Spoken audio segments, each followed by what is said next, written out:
اللہ نے جب انسان کو بیان کی صلاحیت دی تو بندہ خدا نے قوت گویائی سے کام لینا شروع کر دیا۔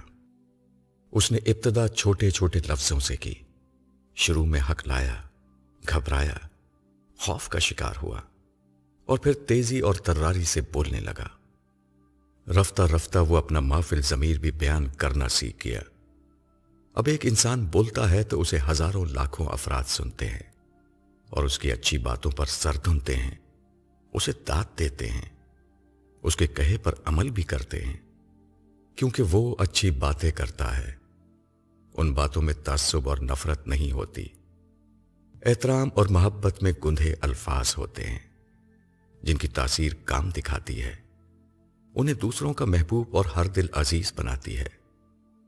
ان کے الفاظ کا چناؤ بہت اچھا اور منفرد ہوتا ہے، ان کے الفاظ کا سحر سامع کے دل و دماغ کو جکڑ لیتا ہے۔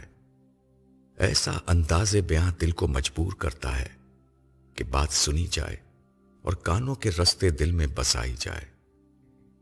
بولنا اور بات کرنا اچھی بات ہے، لیکن یہ سلیقہ سیکھنے میں بہت وقت لگتا ہے کہ کب بولنا ہے اور کیا بولنا ہے۔ لفظ تو زبان سے ادا ہونے کو بےتاب رہتے ہیں کہ ان الفاظ سے جملے بنائے جائیں یا انہیں برتا جائے، لیکن آپ کو یہ ماننا پڑے گا کہ اچھے، دلکش اور دلچسپ اور خوبصورت الفاظ کی تسبیح کو پرونا ہر ایک کے بس میں نہیں ہوتا۔ اس فن سے آٹے میں نمک کے برابر لوگ آشنا ہیں۔ اچھے، جادوئی اور میٹھے الفاظ کوشش کے باوجود ہر ایک کی زبان پر نہیں آتے۔ کڑوے اور کسیلے الفاظ تو بہت سوں کی پہچان بنتے ہیں۔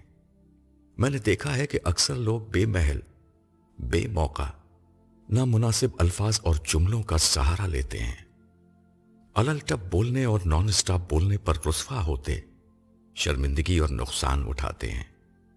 اس کے علاوہ غلط ملت بول کر اپنا امیج اور شخصیت خراب کرتے ہیں، اور ساتھ ہی دوسروں کی سما خراشی کا سبب بھی بنتے ہیں۔ ہمارے ہاں کے بعض لوگ بھی عجیب ہیں، جن کے سامنے خاموش رہیں تو وہ محترس ہوتے اور کہتے ہیں کہ کچھ تو بولو، پہلے اصرار کرتے ہیں اور کہتے ہیں کہ بولو۔ جب ہم بولنے لگیں تو پھر چپ رہنے اور خاموش رہنے کی نصیحت کرتے ہیں۔ اب آپ ہی بتائیے کہ ایسوں کے سامنے بولنے سے چپ رہنا بھلا بہتر نہیں؟